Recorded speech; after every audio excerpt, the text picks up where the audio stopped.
Lee, are you rolling or not? I'm doing really sorry. So I mean, I can go a little early if you want some instruction, right? Time is 6 o'clock. We're going to call this meeting to order. First things first is approval of the agenda. Recommendation is that the agenda for the council meeting on November 17th be approved as presented.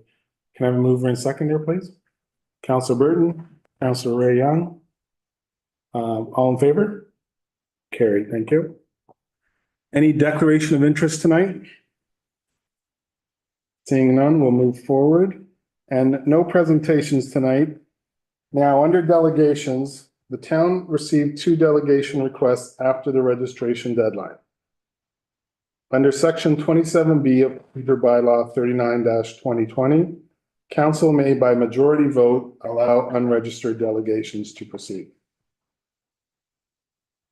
So potential motion, so we'll get the will of council on this. The potential motion is that council permits Sandra Eisman and Elisa Lobo. Is Elisa Lobo here? Alyssa, sorry. To delegate as unregistered delegations as permitted under Procedure Bylaw 39-2020 for no more than 10 minutes each. Does anyone like to move that motion? Councilor, Deputy Mayor McConnell. Thank you. You're welcome. And Councilor Campbell. All right, you two, you'll move and second it? Move it, second it? All right. You'll be a seconder? Yes. Okay, thank you. So we'll call the question. All in favor? All right, so carried. All right, so Ms. Eisman, you have 10 minutes. Right, may I allow Ms. Lobo to go before me and I'll go second? Is that all right? Or no? Just go ahead, please. Me? Yes. Okay, sorry. Hi, Catherine, sorry. Do I stand? Oh, I stand to the, thank you. All right, I'm just gonna get on my timer, but I was gonna speak for way shorter, so this won't be a problem. Thank you so much for allowing me to speak today. My name is Sandra Eisman. I'm really grateful to be here as a citizen. I'm also speaking tonight as somebody who has a master's and a PhD in urban planning. So I'm going to be with some additional insight into the issue. When it comes to the development of our parks, I have 3 issues that I want to discuss with you tonight. Does everyone hear me? First of all, thank you. So first of all, we came together as a town to create an official plan. That was back in 2021, and it was approved in 2022. This helps solidify a vision to guide us for the next 20 years. If you'll remember in section 14.2, class 1 through 9, -5, which specifically focuses only on downtown. It does refer to various guiding principles that include active transportation. So it is my belief, it's our belief as a group of concerned citizens that when you convert parks, you're removing the potential for active transportation. So this goes against one of the guiding principles. I'm only going to refer to 3 here, but it actually goes against 8 out of the 9. Another issue, and just to clarify, the parks in that area, that is where children get to school, they get home, that's where they play. They put on their rain boots because it's flooded 3/4 of the year. Also, another issue is the safety concern. The guiding principles request that we develop our town in a safe and healthy manner. When it comes to developing parks, we are not doing that, especially ones that are right next to the train tracks. None of us can forget what happened a year and a half ago when the trains jumped the track. I know that they can build big walls, but if you go to that property, you'll actually see that the tracks are elevated compared to the land. It's just not a very safe idea to build right next to train tracks.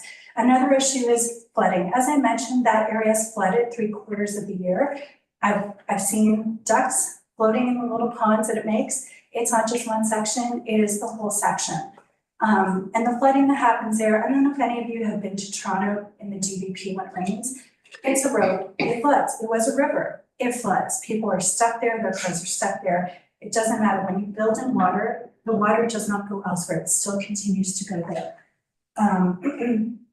And another issue is enhancing and preserving our green spaces. That's another guiding principle that we all agree to in our provincial plan, or sorry, in our official plan. So not only do those parks and those wetlands provide filtration of water, air, and soil, they provide abatement from heat stress, they provide wind reduction, they provide stabilization overall of the environment. I really want you to take a moment here just to think about parks and wetlands as sort of an organism. They're part of a large organism. So you can have a mussel, a really, provincially significant wetland, for example. It's a large mussel. But if you don't have all those little tiny mussels that work with that, the connective tissue, that mussel's not going to really do much. You have to have supporting areas in order for that muscle to work. Another concern that I wanted to bring to your attention was I stand before you today not as somebody who is engaged in NIMBYism. I don't live near that park. By the time you go to build in that area, my daughter won't be at that elementary school anymore. She'll be at high school. So we're not even going to necessarily have that much interaction with that park. This isn't about me. We stand before you as grieving citizens. This is a loss of a place that has magic for us. It is a place where wildlife is. This is a place where we can interact with the natural world in a safe place. So we're asking you to consider the needs of the people that live here now, not the future 250, but the hundreds of citizens now that are saying to you, please don't change these parks. We need them. I just also want to make one final point. The Canadian Mortgage Housing Corporation has for the last 2 years said that vacancy rates are actually increasing in duration between rentals. There's an increase, there's a surplus of rentals at this point. So we have to think about if we're building houses, do we have the jobs? Because I don't know about you, but my workplace is requiring that we all go back to the office at this point. Those days are over that you can just telecommute. So we're not going to be having all the people from Ottawa or Montreal living here. We're going to be having people that can live here and work here, but we don't have the jobs yet. So I know we have a lot of development happening in the town right now, and that is great. But I think as somebody who studied planning in Germany and in Canada, and as somebody who's been in planning meetings, for example, in North York, and we're saying, hey, we built all of these 1-bedroom apartments. And guess what? All those people, they don't want to live there anymore. They want to have families. They don't want to live in a 1-bedroom apartment anymore. Now we have 2 1-bedroom apartments. So we have to really think about it and be responsive to the needs of the evolving population in real time. So thank you so much. I really appreciate you giving me this chance to speak. Thank you. Thank you, Ms. Eisen. Ms. Lobo?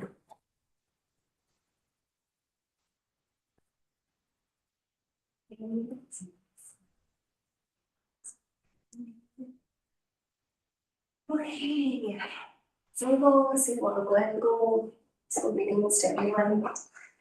Kachibig Gavinila Bishnakas. Alyssa Lonuts. My spirit name is the Great Spirit Light that dances on the water.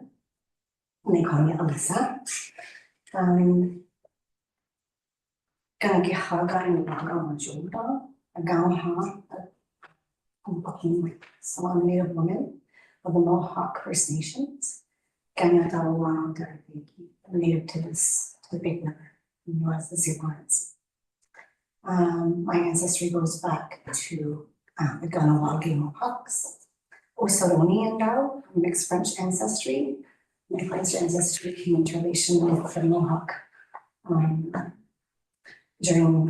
the massacre of the sheep, so 1782 is when my French ancestors came into relationship with the Iroquois Confederacy. I'm Bear Clan. I'm Okwani no Kidaruta. I'm also Gata Hurley Dao, I'm Scottish ancestry, and my Scottish ancestor is the highest awarded veteran here in town, Robert Weir Mackay, who was awarded with the King's Medal of Distinct Conduct. His neighbor was Mark salmon.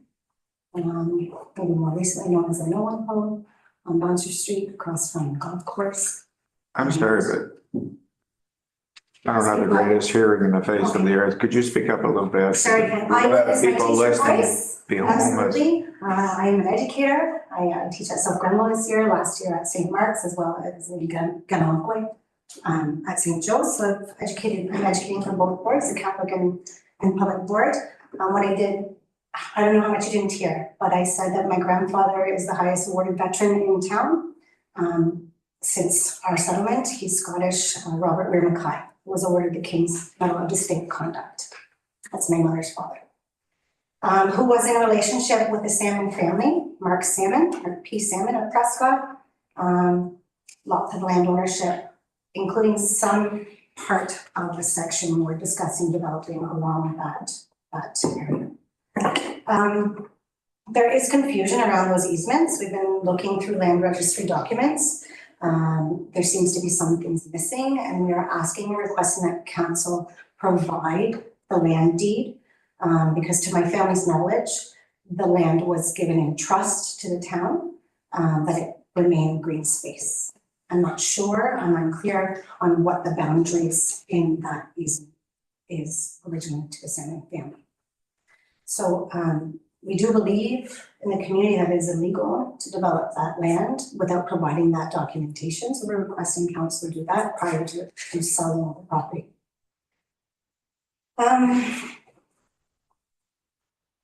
I'm here to speak on behalf of the children. In our ways of knowing, in our circle, in the oldest form of democracy on this land that was modeled for the American Confederation by another ancestor of mine, Ben Franklin, on my father's side. The children's voices were not taken from the circle. Their voices were.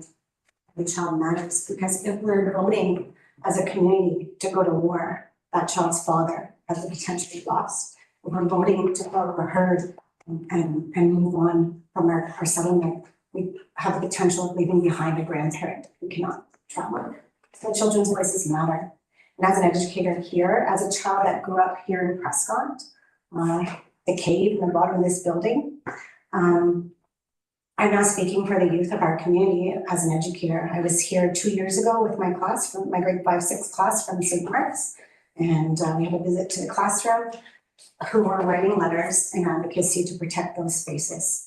The class was in ceremony in those spaces and in traditional Native ceremony with me, guided, and using those spaces.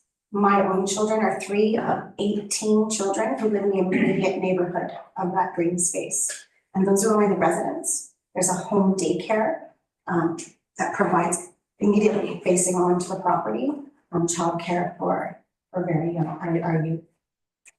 And we've already seen results. The science and the statistics are there from the pandemic of what we have done, what we see our children go through when they are isolated from each other in the safety of their homes and limited to online social interactions.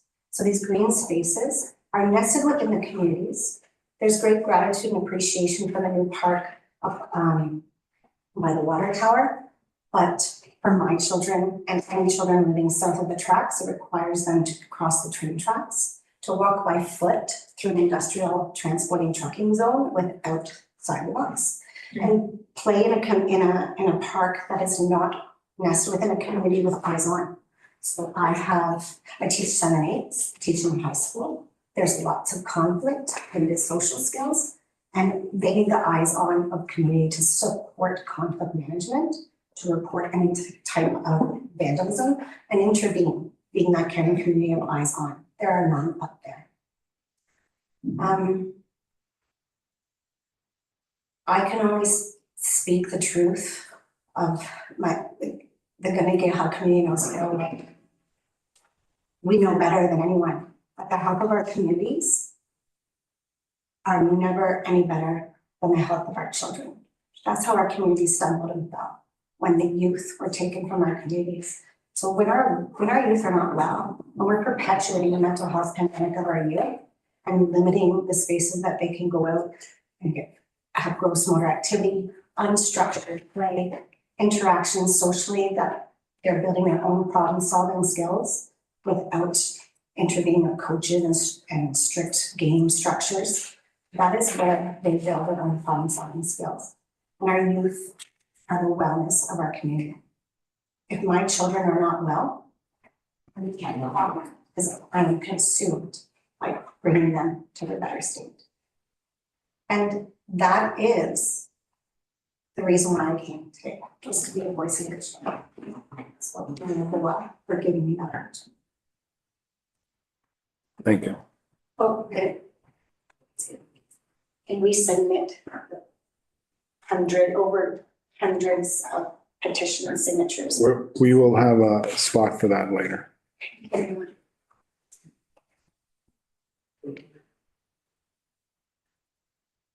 Okay, thank you, everyone.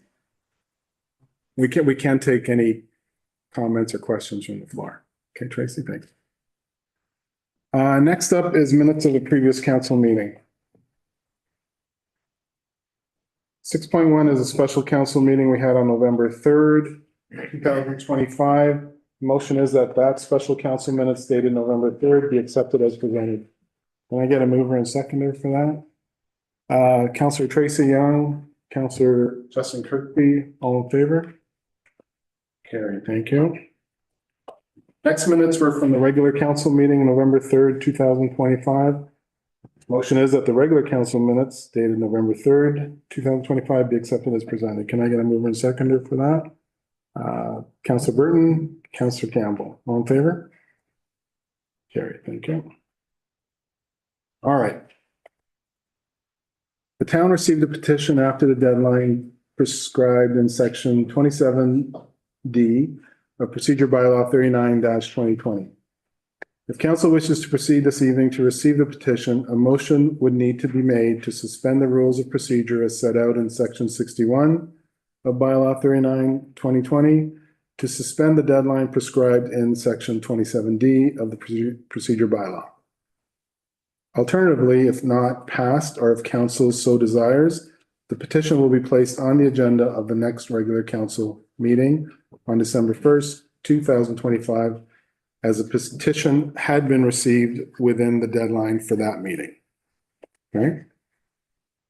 So the potential motion is that council suspend the rules of procedure as set out in section 61 of Procedure Bylaw 39-2020 to suspend the submission deadline as outlined in section 27D of Procedure Bylaw 39-2020 to allow council to receive a petition received on November 17th, 2025. Is there a mover for that motion? Question, if I may first. Is this the petition that, I think so, yeah. okay. Is it both in there? Yeah, the online and the in person. Okay, so yes, it. I have a mover for that. Deputy Mayor McConnell, seconded by Ray. Yep. There you go. All in favor of that? So can I have this recorded, please? You want a recorded vote Yes, please. on just this one or all the votes? Just this one, Just please. this one? Okay, Council will conduct a recorded vote for the motion presented on the floor, moved by Deputy Mayor McConnell and seconded by Councillor Ray Young. The council suspend the rules of procedure as set out in section 61 of the Procedure Bylaw 39-2020 to suspend the submission deadline as outlined in section 27D of Procedure Bylaw 39-2020 to allow council to receive a petition received on November 17th, 2025. I'll start the recorded vote. Councillor Leanne Burton. Yay? Yay. Councillor Mary Campbell. Yay. Councillor Justin Kirkby. Yay. Deputy Mayor Lee McConnell. Yay? Mayor Gori Shanker. yay. Councillor Ray Young. Yay. Councillor Tracy Young. Yay. The yeas have it. The motion is passed. Procedure is suspended.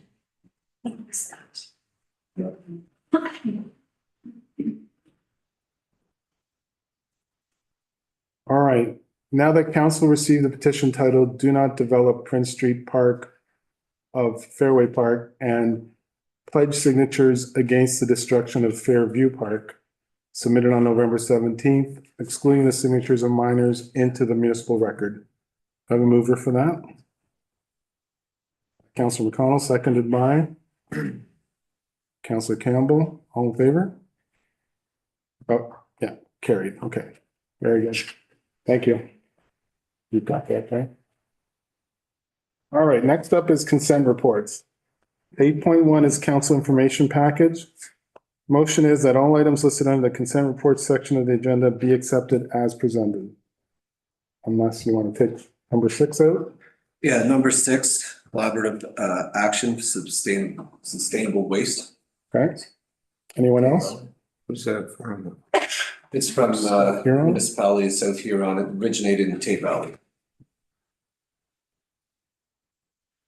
I'm gonna apologize big time here because I forgot my book, but I want to pull one out of there, and I believe it was from Have it read. it was in support of, let's see here.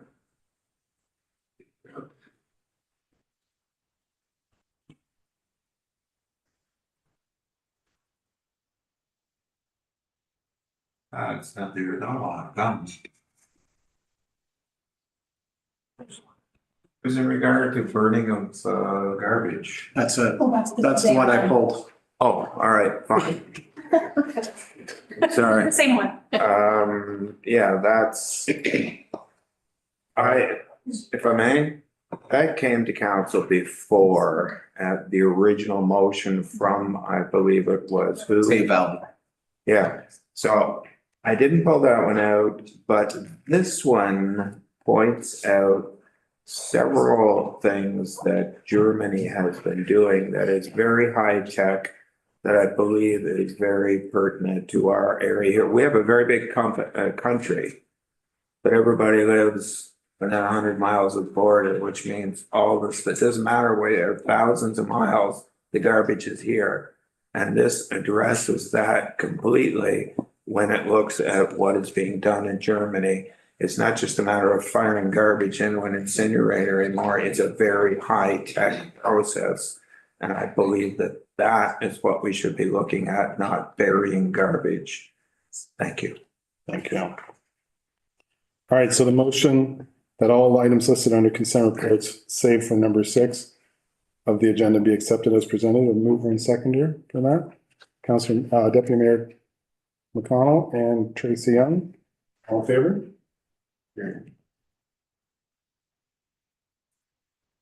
All right, we do have a committee report.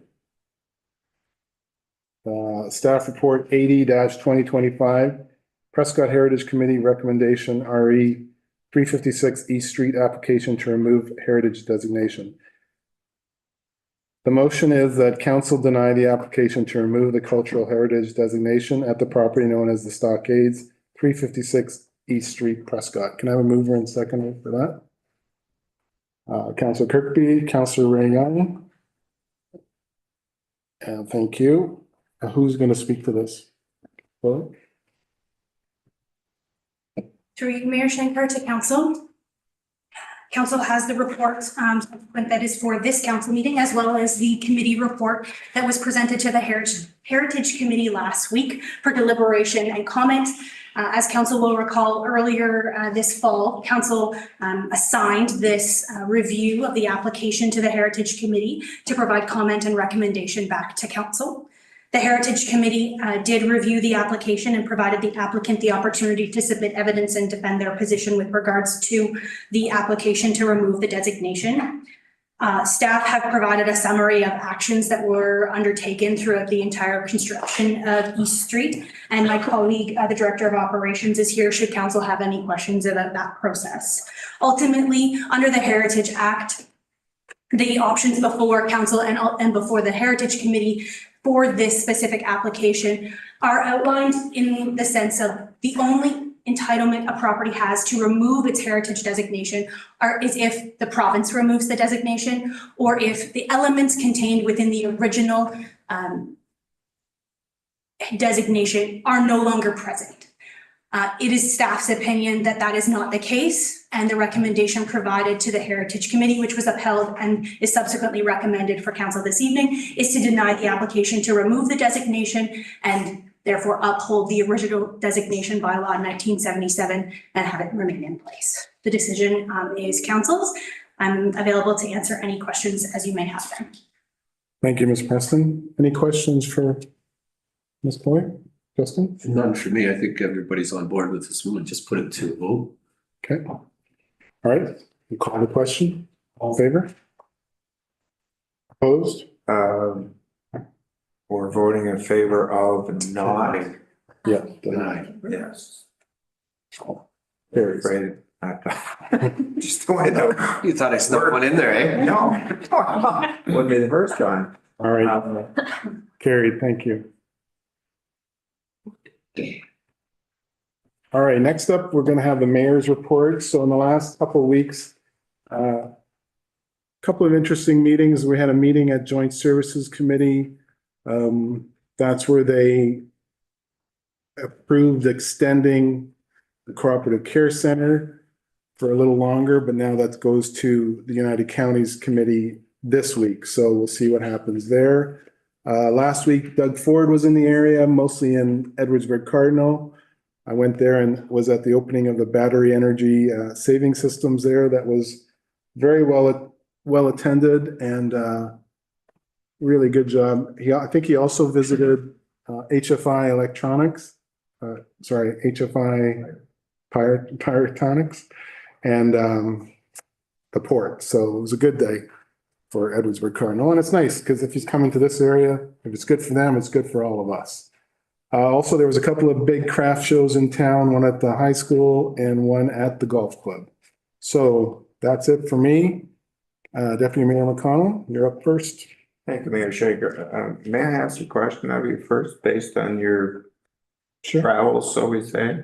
You attended the shovel turning at the battery storage facility. This is something that has been turned down in other municipalities. It's been accepted by Edwardsburg Cardinal.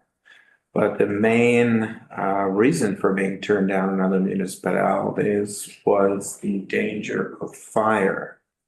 Given the fact that our fire department is, I would say, intricately involved with Edwardsburg Township with if there was a major fire there, there's no doubt in my mind that we would be called.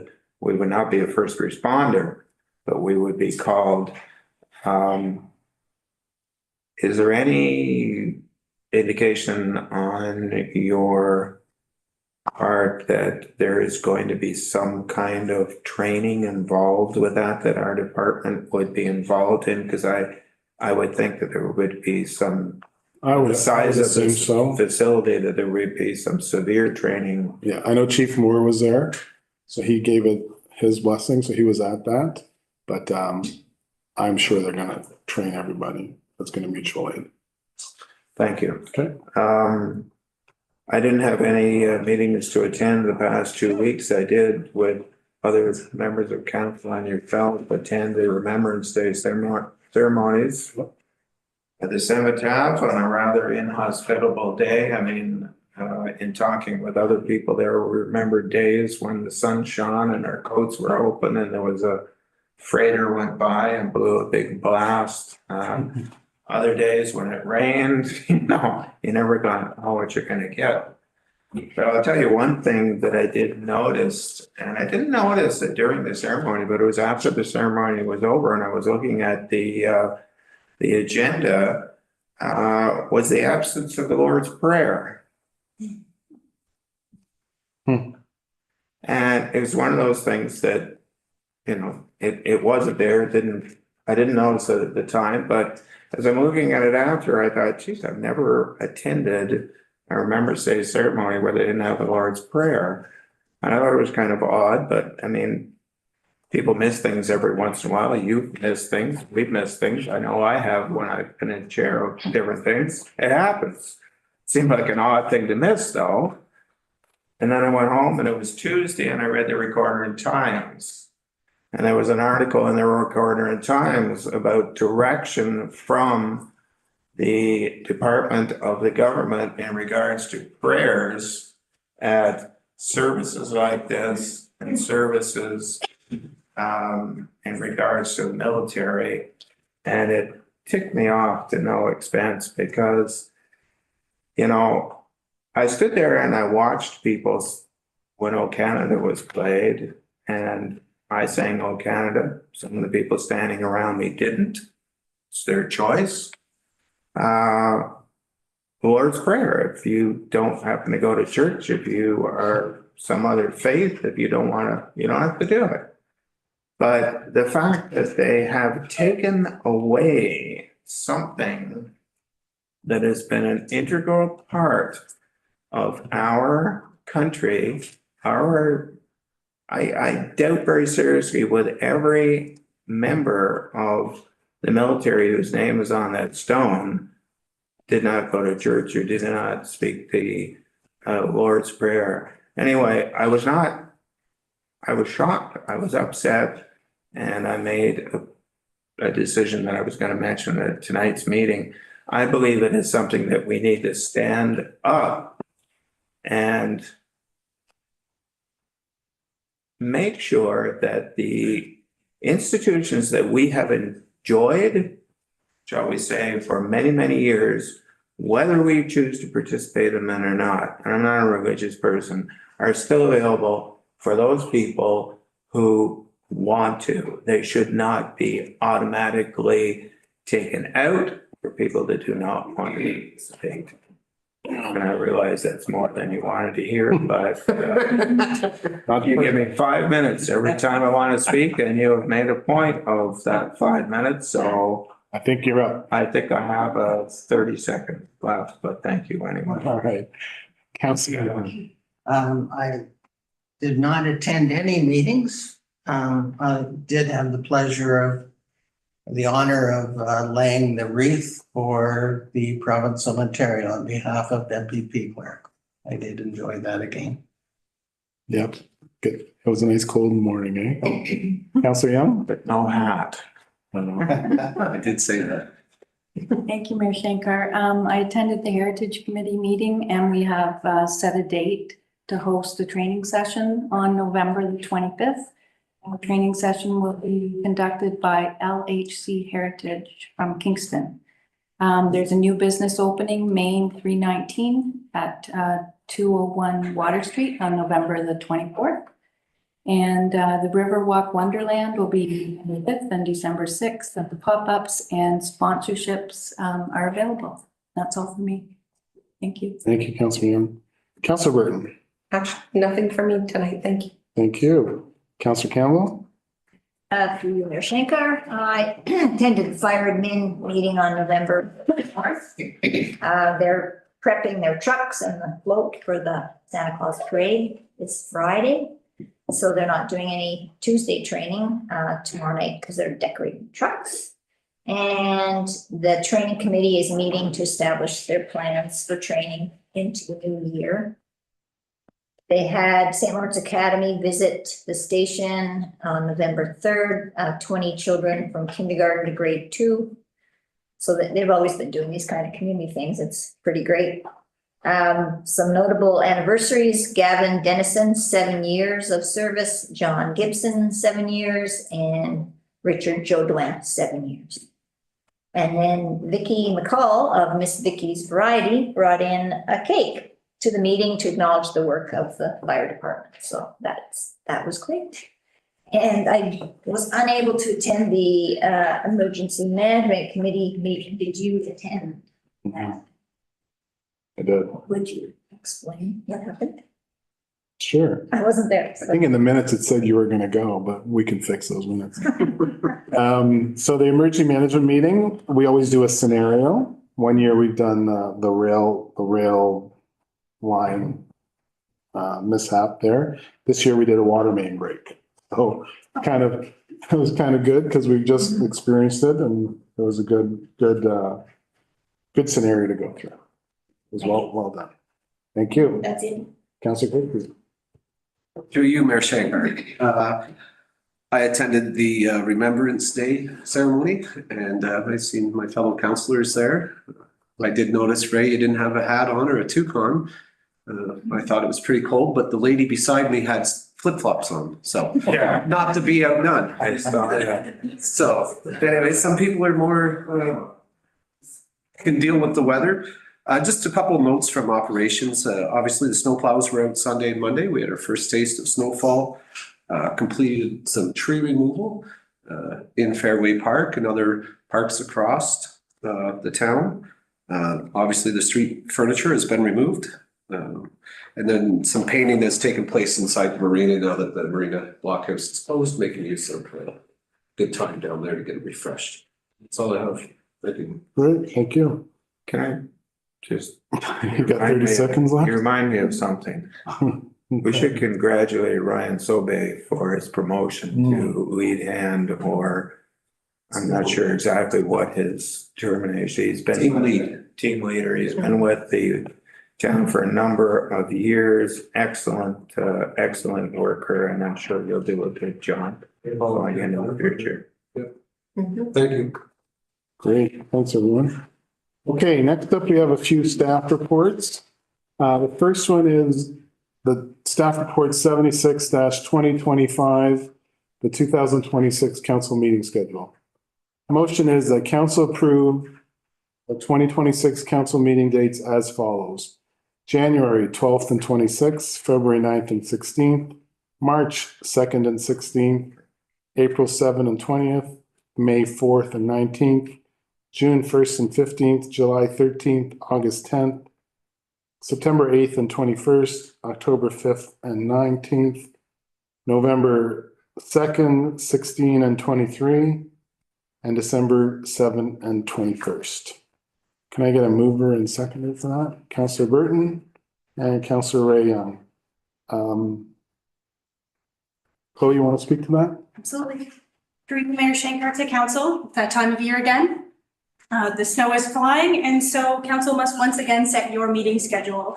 As per the procedure bylaw, this must be done on or before the first meeting of December so that we can circulate notice of when council will meet in 2026.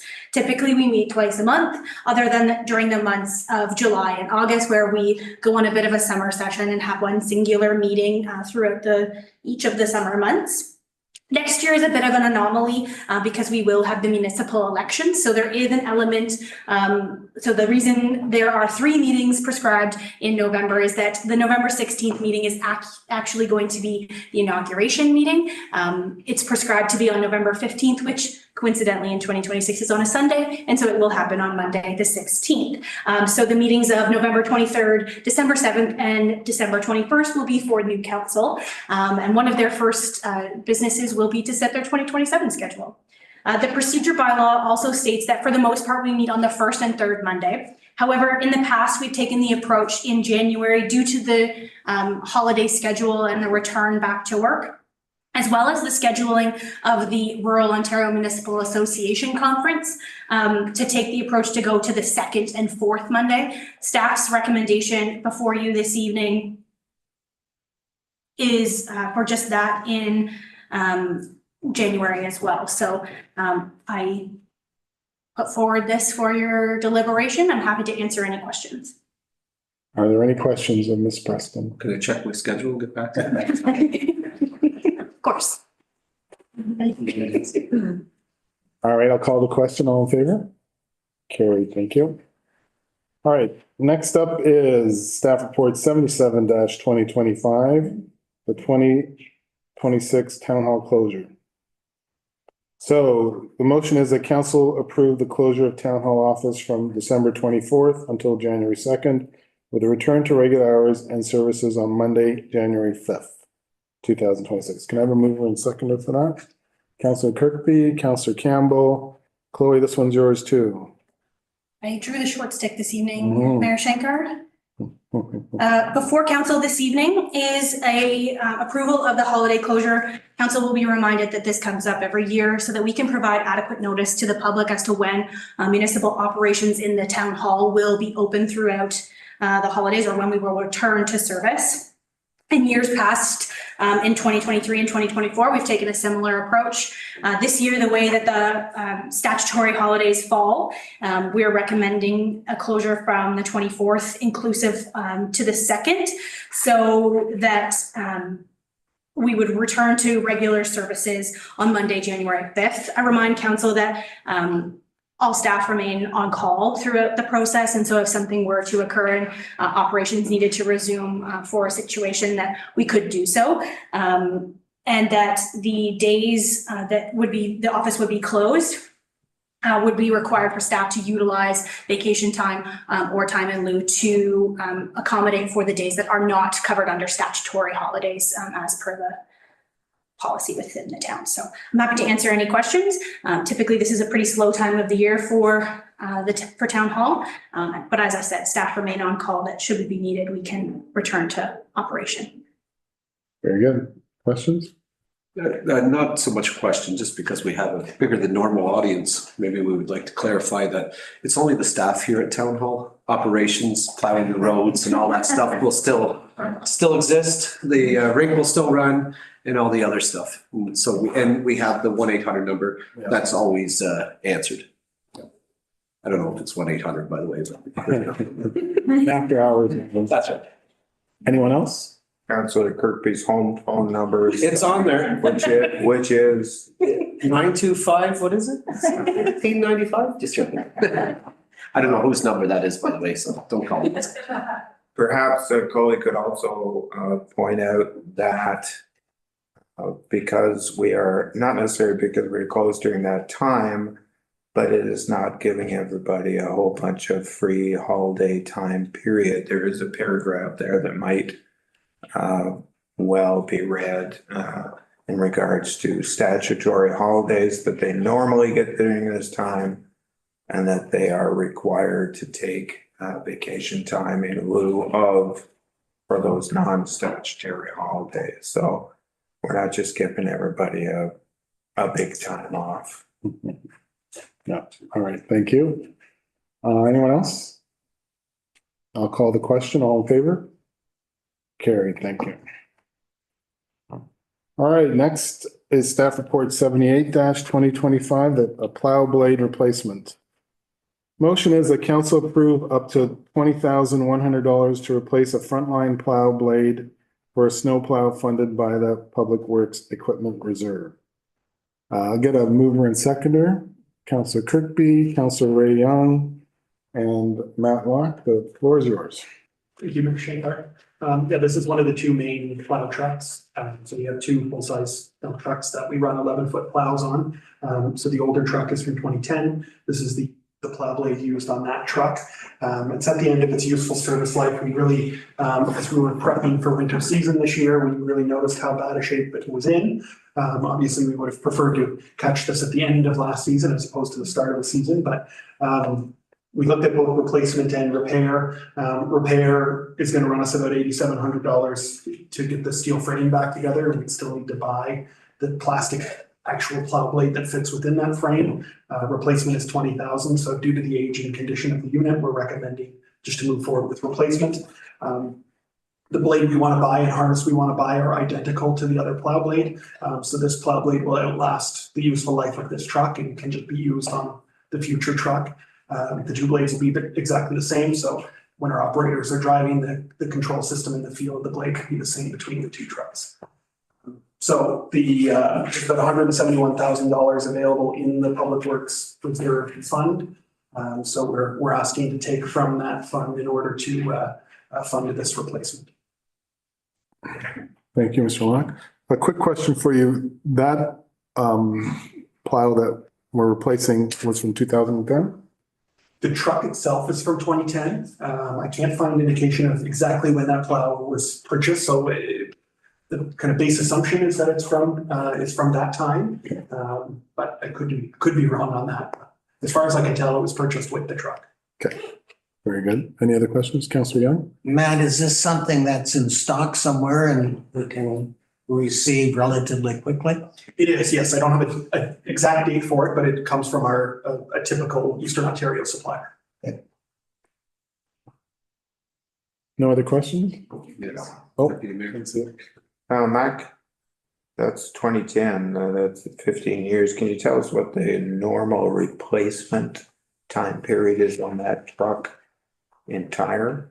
Yeah, so this is just the plow blade. Yeah, I know, but Oh, the truck itself, we have in our capital plan, we have assumed we're gonna get 20 years out of the two big plow trucks. okay, so it's got another 5 years worth of lifespan. Correct. All right, thank you. All right, any other questions? All right, call the question, all in favor? Carried. Thank you. All right, next up is staff report 79-2025. Consideration of declaration of surplus lands, the Prince Field lands. Motion is that council hereby declares the Prince Street Field lands described as Plan 19, Block 1, lots 190 to 197, RP 15R 8031, Part 1, surplus to the needs of the municipality, and that council directs staff to issue a request for proposal for the purpose of residential development. We need a mover and seconder so we can have discussion. Councillor Kirkby, Councillor Burton, Matthew, floor is yours. Thank you very much. So create a little bit of a presentation to be able to go through just highlighting and summarizing the report that was in the agenda. So the process to date, on September 15th, council directed staff to commence the notification period for the intention to declare the land surplus to the needs of the municipality. On November 3rd, a special council meeting was held for a public meeting. And of course, this evening, we're here to consider deeming the Prince Street Field land surplus to the needs of the municipality. So just touching on some of the public feedback, there is no housing crisis. So over the last 10 years, the market value of homes have more than doubled. Wages have not kept pace with the increase in home prices, resulting in fewer individuals being able to afford a home, either by renting or owning, as a greater and greater percentage of their gross pay goes to housing and lodging expenses. Municipalities have been mandated by the province, the provincial government, to address the provincial priority to build new residential units and construct and maintain the infrastructure necessary to support new and existing housing developments. The town of Prescott was approved for $24 million in funding for a $32 million project to expand the capacity of the wastewater treatment plant and extend water and sewer services into Augusta Township for significant new housing developments in Prescott and on our border with Augusta.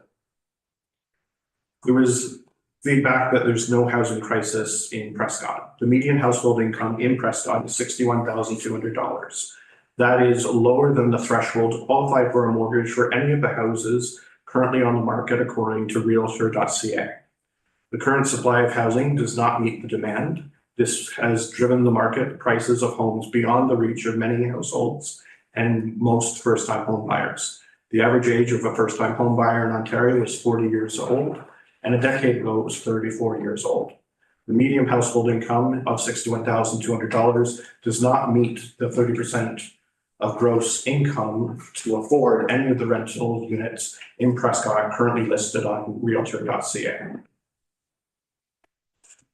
Another feedback was that there's a lack of park, green, and open space in Prescott.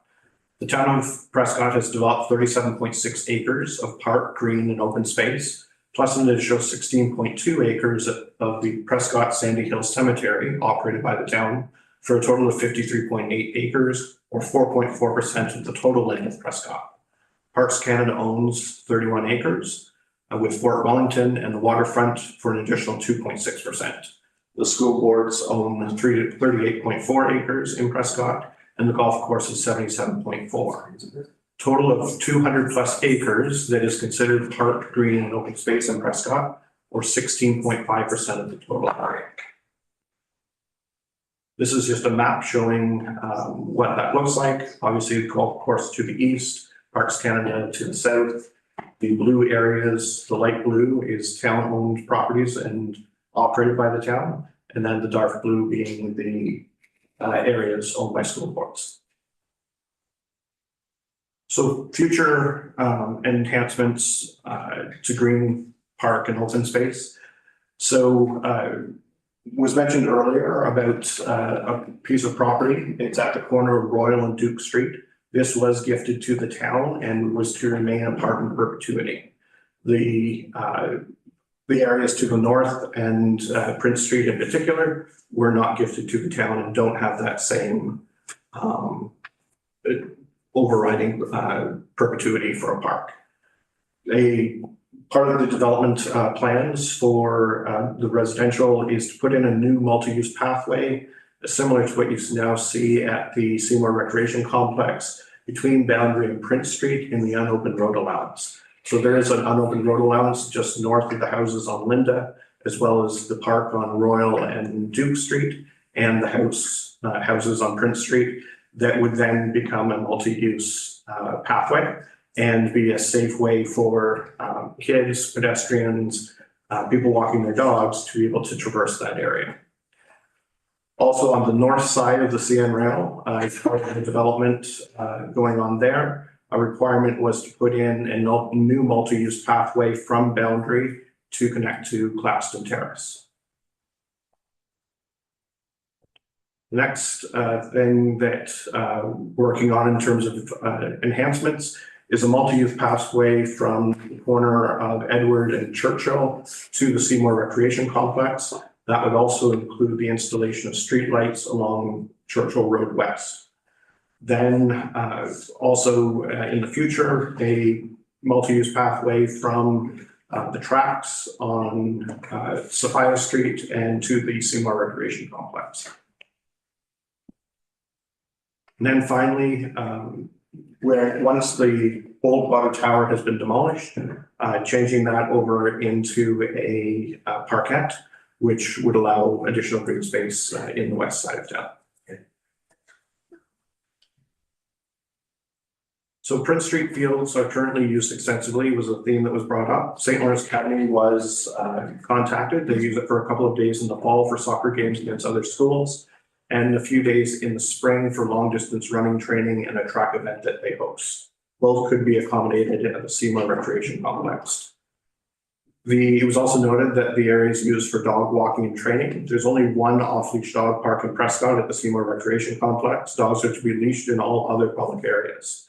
Prescott's street network and adjacent parks green spaces provide ample opportunities for on-leash dog walking. The cricket group currently uses the field on Saturday mornings. We're investigating if this can be accommodated at the Seymour Recreation Complex on the two soccer fields. A youth soccer team from Brockville was using the field for training earlier this year, but we have confirmed that no other organized soccer teams are currently using the site. There's no other park, screen, or open space close by. So many people have heard about the 15-minute community concept, which is being able to either walk or bicycle to areas within 15 minutes. So what you see on the screen is showing with Prince Street being approximately in the middle, what a 15-minute walk looks like for 1 kilometer. Residential development along the CN rail line is not appropriate, was a theme that was brought up.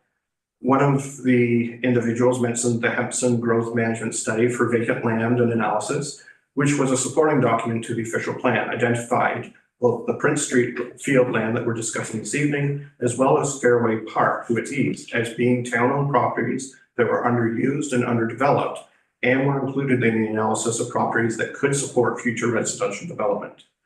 The official plan identifies the areas along the CN rail line as being appropriate for high-density housing and reflect a diverse range of housing types that is affordable, safe, accessible, and meets the needs of the entire community.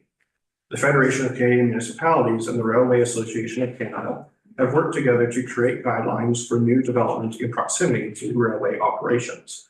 This is used by municipalities and developers across Canada to define requirements and expectations when building new residential development in proximity to a mainline railway, as illustrated below, the cost of which is adorned by the developer. So in this particular case, and this comes directly from the guideline manual, you have the main line, you have the property line for CN, which then they suggest having basically an 8-foot chain link fence along that property line, then a 2.5 meter berm, and then a 3 meter acoustical fence on top of that. that from the property line, it's a 30-meter setback to any building from the railway line. This, another item that came up was that the site may have been previously used as a quarry or waste disposal site.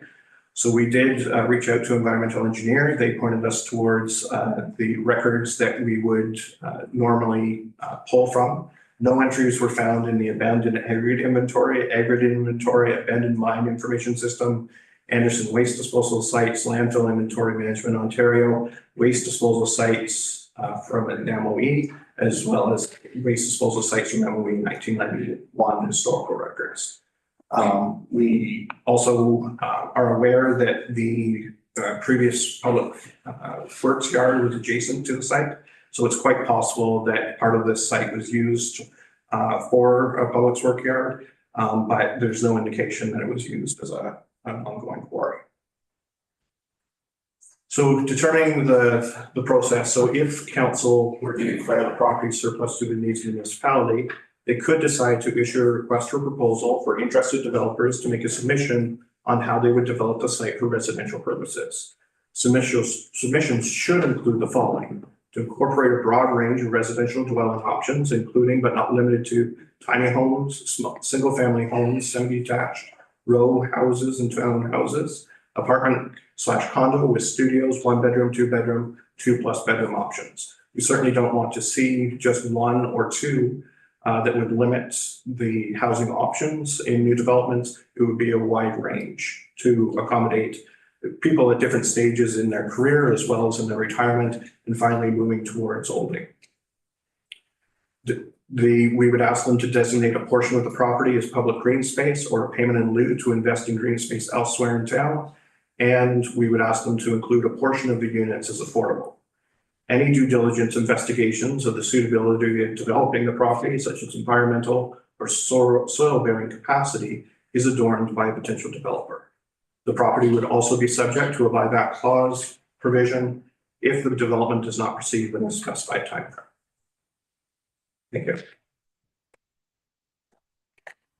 All right, thank you, Mr. Armstrong. Any questions of Mr. Armstrong? Councilor McConnell. Oh, Deputy Mayor McConnell. Boy. Impressed. Thank you, Mayor Shankar. This is not a question, it's a comment, I guess you would call it. But I sent Mr. Armstrong an email. Actually, I stopped in here to talk to him on Friday. Unfortunately, I missed him. He was out for lunch. Everybody's entitled to a lunch, and I guess he just stepped out the door as I stepped in. But I sent him an email after that, and I'm going to read the email that I sent him because I think it's very pertinent to this discussion. I CC'd Dana Valentine, who is our economic development officer on it, and also Chloe, excuse me, who is in charge of the agenda. And I have always believed that all members of council should have the same information, so I CC'd the rest of council as well. I'm going to read it. It says, good afternoon, Matthew. I stopped on my way home from the curling club. I missed you this morning. I had the opportunity to ask one of our older members, who was a longtime resident of that area, if he knew what was at the soccer field before it was a ball field. And he answered very quickly, a quarry, and that he used to fish there. With that information, I believe it would be both premature and irresponsible to continue with the process of declaring the property as surplus at this time. I believe that the motion to declare should be withdrawn at this time as the property may in fact be undevelopable. Regards, Lee. Since that time, I have become aware of 2 other senior members of this community who both clearly recall that that was a quarry. One of them was a longtime member of council of this community. One of these people is a longtime employee of this community. Now, Matthew's report, wherever he got it from, I'm not sure of this company that he got it from, is likely in error, and it is not, I'm not blaming you. You've taken the report as you requested it. You don't live here. This is not the first report that we've ever received in this chamber. There was an error. I can remember, and Ray can probably remember 2 or 3 terms ago when we got a land use report on the entire town that indicated there was an old quarry on the site of this particular property here. Well, it's obvious there's no quarry here. That report was wrong. This report was wrong. In my opinion, if we were to declare this surplus and put this out for proposals to the community, it would sit this town in a very bad light. There is a question about what was there and what is under the surface.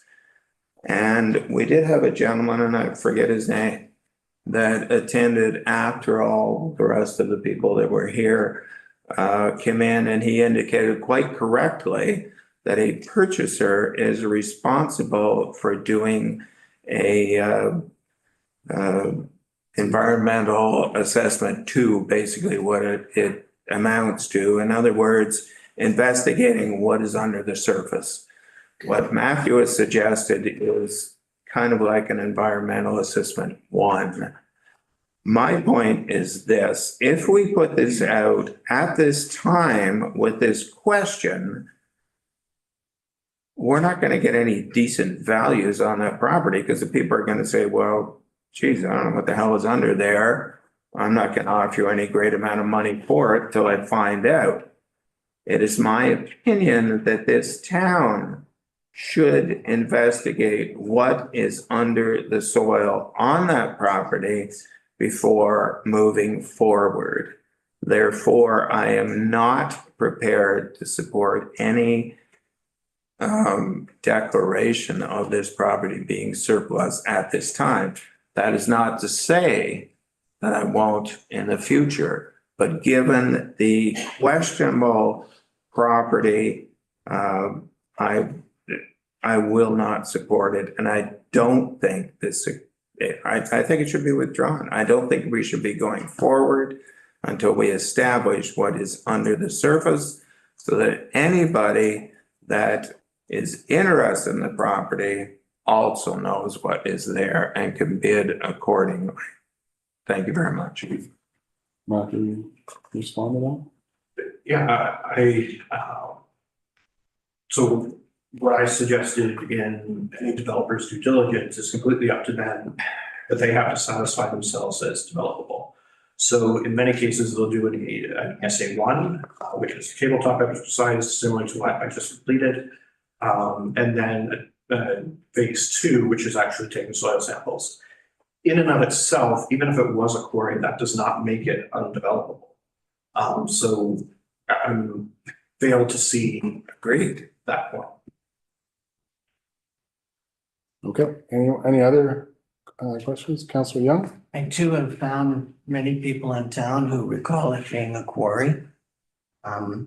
More important, they do not believe it was a dump, which that is an issue with methane gas and so on, but this was not a dump site. This was simply a quarry. What it was filled with, we don't know. There is an app called Grunt something, and one of my friends, used the phone to say what was in the Prince Street quarry, and the answer came back that it was filled with building materials, as per the regulations that were in place by the province of Ontario in 1960, around that area when it was done.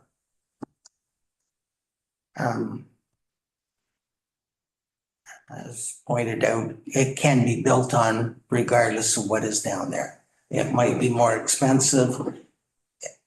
They might not build what they want to build, but it can be built. Regardless, the green space is a bigger concern to me. And when we talked about Fairways Park, we insisted that there be public access right from Boundary Street through to Prince Street in green space. And I would not be prepared to vote to sell the entire piece of property. I would consider selling part of it for specific housing, but the south part of it would have to remain a play area for the neighborhood and be a continuation of that green space walk from Boundary Street right through to Florence Street.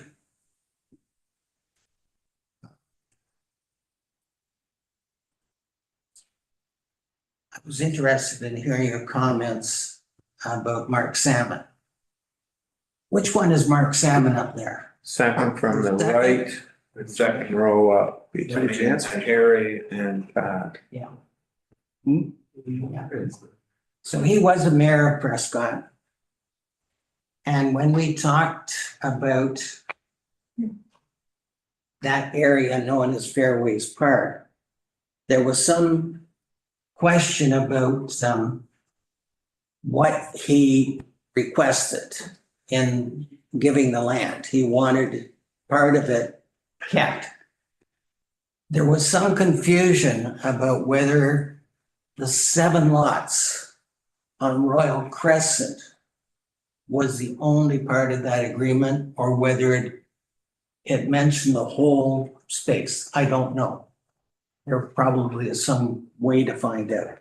But that's a good point that Mark Salmon had a vision back in the 50s, I guess it would have been. And we shouldn't ignore that. Matthew, if we proceed tonight with approval for the motion, can you give us detailed steps that will happen? Like we'll put an ad in the paper and then 60 days later or 45 days later or something, we will receive proposals? So if council decides to go in that direction, then yes, it would be advertised for anyone interested to put in proposals for residential development. I mentioned the items that we would likely ask for to be included in that.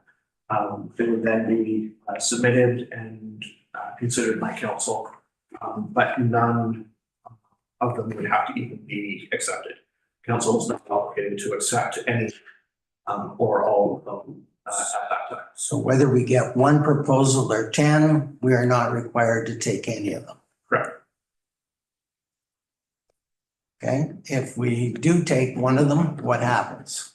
Then you instruct staff to work on a purchase and sale agreement that the two parties would work towards setting conditions for the sale of the property, including a due diligence period, as well as any potential reports that they would want to complete or any studies that they would want to complete. We would most likely rezoning the property for whatever they intend to use it for would be a condition of sale. And then from then we would also have our conditions around property repurchase and whatnot. And they would do their due diligence before they give us a check and close the deal. That's correct. Right. And then? Then from there, we're assuming that the rezoning has already occurred. Then we, depending on the number of units, move to a site plan or any minor variances that they might have. Minor variances or site-specific zoning would have a particular process to go through in the planning act, whereas the site plan is more just between the municipality and the potential developer. Would there be more public meetings along the way? If, obviously with the rezoning, then yes, absolutely. It would have to be rezoned at this point, to residential and what density, we wouldn't know at that point. And then only there would be public meetings if there were minor variances, or site-specific zoning changes. Okay. I'm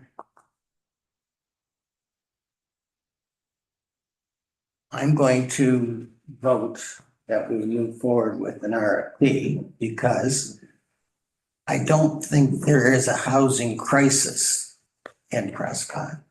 But I do agree with your analysis in your very fine report that there is an absence of some type of housing. Be it tiny homes or be it townhouses or high-end apartment buildings.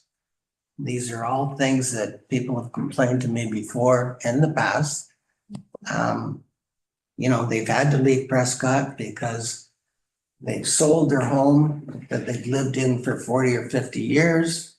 They've made a bunch of money on it and they want to rent, but there is not a location suitable to them to rent. They want a higher end property. They do not want to reinvest their money in a condo. So that type of apartment building to me is missed. Tiny homes are missing.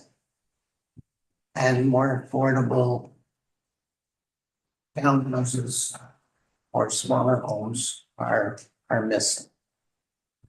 That's my opinion. But I would not agree in the future to sell that property without us retaining the south half of the property or the portion of it, be it a third or half or whatever we come up with, as green space for a ball diamond or whatever. Not all children are involved in organized soccer, baseball, or whatever. So for them to have another location that they can play at, an organized ball is playing up at the Seymour Recreation Complex. So those are my thoughts, unless I've forgotten something, but those are the points that I've been thinking about for the last 2 weeks. Thank you, Councillor Young. Councillor Campbell? Thank you, Mayor Schenker, through you. I've been thinking about this a lot as well. And I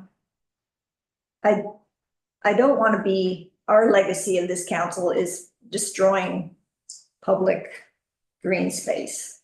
Doctors are prescribing being outdoors to children and adults as a prescription. I thought I picked this paper up on 3 articles on the 1 page. Vanier Elementary students plant trees to enhance biodiversity at school. Large donation to help underprivileged children gain access to the outdoors. Parks Canada seeks public input for wildlife plan at Thousand Islands National Park. So this is a big thing these days with mental health, with kids, as we heard about socializing, being inside. I don't care about that 15-minute circle, because if you're 3 years old and you just want to throw a ball before dinner with your dad, you're not going to be walking 15 minutes. So that's the one thing. I still believe we can build houses in Prescott, but just not on our green spaces. I understand we're building more habitat homes. There's a habitat home that's been empty, no families in it for the past year at Dibble and Sophia. So I'm not sure what's going on there, but we're building more of those homes. I'm not sure how it would work, but there's big stone houses now for sale. If a developer could buy those and put in 5 units. I just don't feel we need, and I believe Councillor Young and McConnell, that we don't have to rush into this. This is November. I don't know if we're going to be building right away. But I also wondered about developing subcommittee of council with community input to talk about how much green space they would need. I don't believe the member was here that talked the last time, but she was talking about a balance between parkland and housing needs. You don't have to put 250 units on that spot. As we heard, Augusta Township is planning to build many, many homes on the west side of the border of Prescott. You're talking about putting a parkette where the water tower is. Maybe you can put some houses or apartment building there. There's places downtown that could be developed. So I don't think we need to put all this housing and all our green space. So I will not be voting tonight for the motion as it stands. Thank you, Councilor Kent. So I'll just talk to a couple things. I mean, first of all, Ray, may I ask Councillor Ray Young a question? You guys, it was the previous council, and Councillor McConnell and Mr. Shankar and Leanne Burton were there. You guys designated the Fairways Park as surplus back then, correct? And what did you put in that designation as far as green space to remain? A strip north of the houses, south of the development. So south of the development. So what you're asking for now already exists. Same thing. It already exists, right? Can I make a point to Yes. that as well? There was more than one submission and a submission was turned down because of its density and its proximity to the houses that were already there. Right, which would be the same process we have currently, right, in that place. So I just want to touch on a couple things, right? First of all, I'm not sure if people recognize that to explore options, you need to designate it surplus. We can't just say, bring us a good idea on land that's owned by the town, right? It needs to be an open process. So to get that into the open is to declare it surplus. That doesn't mean council has to accept any offers that come in. You know, we can put stipulation in it to build a better park or to build a more useful. I think I grew up in this town myself. I walked from one end to the other many times and used every park in town. So, I mean, I grew up on Henry Street, walked to South Grenville every day, right? And 15 minutes was about the time it took. So why, you know, you didn't walk through that park because you'd get wet feet. It's still that way today. It was still that way in the 70s, right? So fixing that with some kind of development and putting that on to the people that develop there would do more than the town has been able to do in 48 years, right? So there's that kind of look at, right? I think people get the picture that, you know, we're going to declare it surplus and take the first offer that comes through the door. I live here, raised my kids here, I plan on staying here, right? It's not something that we take lightly. It's not like a fire sale. I've said that last time. I think I was quoted in the paper. You missed the K, but we're good with that. But long story short, right? You know, there's different ways to look at it, but we have to be able to know what's out there, to explore options. If you want to see what a dead town looks like across the border and take a look at Ogdensburg that's had no development in the last 30 years, because I have family there too, right? And that the houses down there, that old stock of housing, it sits empty, falls down, right? I have lots of family and friends that live out on the outskirts of Prescott that are on 4 acres, 6 acres, 10 acres, that want to downsize. Their kids are gone, they're empty nesters, and they want to buy something new, right? So Councillor Ray Young touched on it, that they've left the area because they can't get their needs met here. Does somebody that's, you know, in their 70s want to go take on a stone home? Probably not. Do they want to deal with the seller? Probably not, right? Do you think if you can build this, you can't build housing in that section, but you can build on the water tower that is like a micro size, the size of a water tower, right? I think for me looking at it is I want to know the options. I will not sit by and just watch opportunity be wasted. So tonight I will vote in favor to put it as surplus. Thank you. Thank you, Councilor Kirkwood. Just want to give an opportunity to Councilor Young or Councilor Burton if you want to say anything. If you don't have to. Councilor Burton? Sure, no, Ray talked about things done in the past and stuff, and I appreciate the insight on Mr. Salmon, Mark Salmon, his insight of keeping that green space for kids and stuff. And I also listening to Councillor Kirkby living here for, you know, all of his life, and how do you play in a park when it's soaking wet all the time? You know what I mean? Well, with rubber boots, and that would be fun too, but you can't really necessarily throw balls and stuff. But there's that other side of the park is worthy of throwing baseballs and soccer balls and like you said, like, we don't want to take any green space away, but we want our town to move forward. In order to do that, we need to find out information. And if we don't have the information, then we can't be educated around the table to make good decisions on what is good for our town to move forward. Either this council, past councils, you know, further future councils. We don't just look at our term, we look for the future.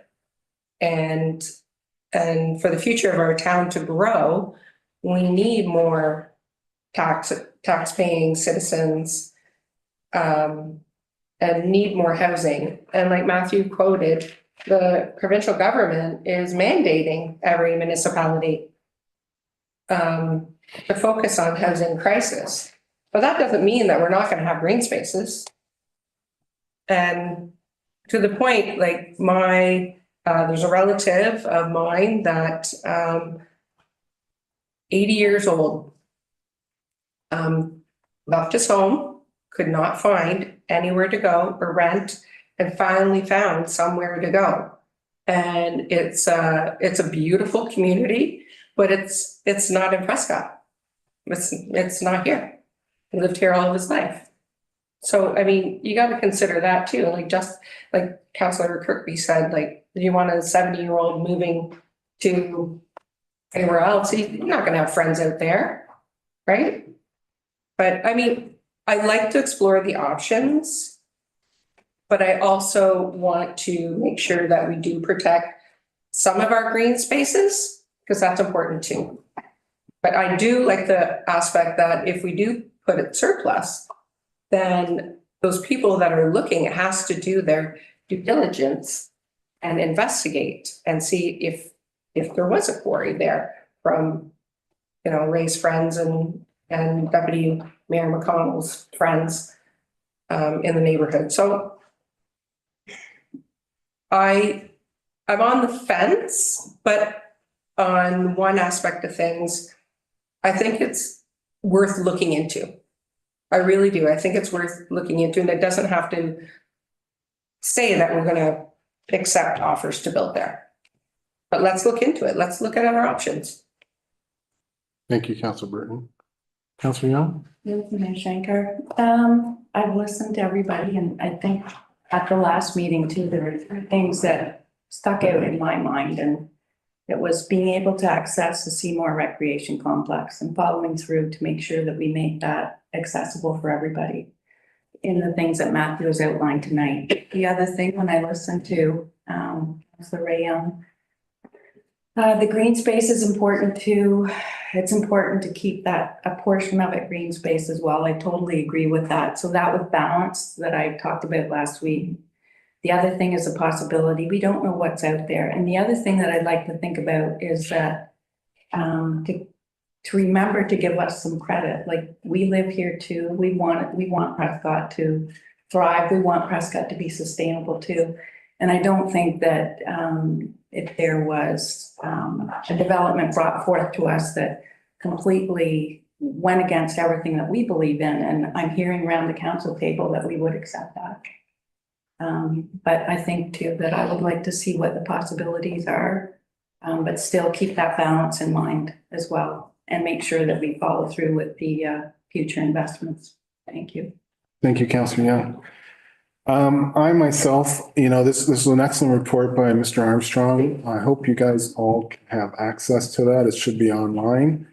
It answers a lot of questions and concerns that the people in that area and outside the area were mentioning. There was a talk about housing, a couple of things that I'm gonna mention real quick. I know that Giant Tiger still has people working there that live in Ottawa, right? Our Wellington Manor is gonna create 100 new jobs. Where are those people gonna come from? Where are they gonna live? We've got a new grocery store that's gonna probably open by next summer, maybe even earlier. I think Chris O'Reilly hires like 200 people. A lot of them are part-time, but again, those are, let's say it's 100 jobs at Food Basics. There's gonna be a need for housing. So I disagree. And then also, like you said, Ms. Burton, the province has mandated this as a priority.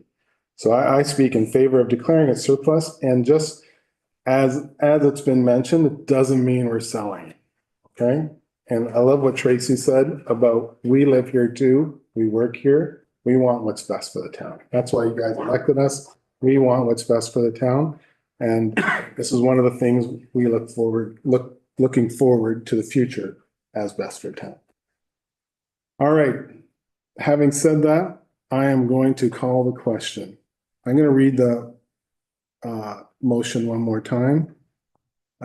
Council hereby declares the Prince Street Fields lands described as Plan 19, Block 1, lots 190 to 197, RP 15R 8031, Part 1, surplus to the needs of the municipality, and that council directs staff to issue a request for proposal for the purpose of residential development. This was moved by Councillor Kirkby and seconded by Councillor Burton. So all in favor? You have a recorded vote. Absolutely. Recorded vote. Council will conduct a recorded vote with regards to the motion as follows. The council hereby declares the Prince Street Fields land described as Plan 19, Block 1, lots 190 to 197 on Register Plan 15R 8031 being Part 1, surplus to the needs of the municipality, and that the council directs staff to issue a request for proposal, RFP, for the purpose of residential development. The motion was moved by Councillor Kirkby and seconded by Councillor Burton. We'll now conduct the recorded vote. Councillor Leanne Burton. Yes. Councillor Mary Campbell. Nay. Councillor Justin Kirkby. Yay. Councillor Lee McConnell. Nay. Mayor Gori Shankar. Yes. Councillor Ray Young. Yay. Councillor Tracy Young. Yes. The yeas have it, the motion has passed. Thank you, everyone. All right, next up is resolutions. There are no resolutions tonight. You guys, if you guys want to leave, you can leave. I'll take a minute.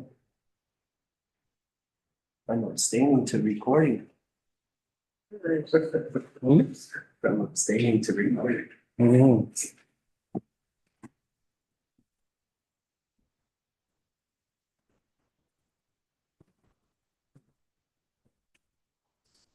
Right.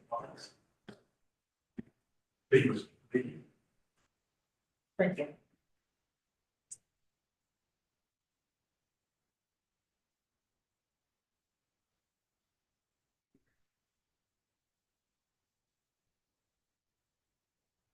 You know how to clear a room, right?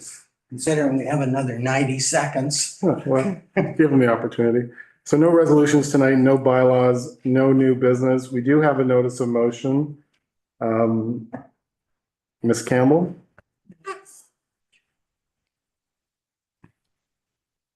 So we're just reading this motion tonight. We're not moving it. We're not seconding. We're just presenting it. Not debating. No, absolutely. Does it have to be accepted? No, it just goes on the floor. We'll deal with that next meeting. Sorry, thank you.